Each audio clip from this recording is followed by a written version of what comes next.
Hi friends, మనమైతే ఫ్లిప్కార్ట్లోనైతే ఒక వినాయకుడి విగ్రహం అయితే బుక్ చేసాం. వినాయకుడి విగ్రహం అయితే వచ్చింది. విగ్రహం అయితే ఎలాగుందో మీకైతే చూపిస్తాను. అలాగే వినాయకుడి పైన వెలిగించడానికి సాంబ్రాణి గొట్టాలు, అలాగే వినాయకుడి విగ్రహం అయితే ఏ విధంగా లుక్ ఉందో మీకైతే చూపిస్తాను.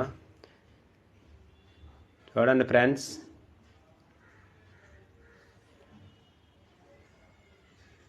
వినాయకుడి విగ్రహం అయితే నేను అనుకున్న దాని మీద చాలా హైలైట్గా ఉంది.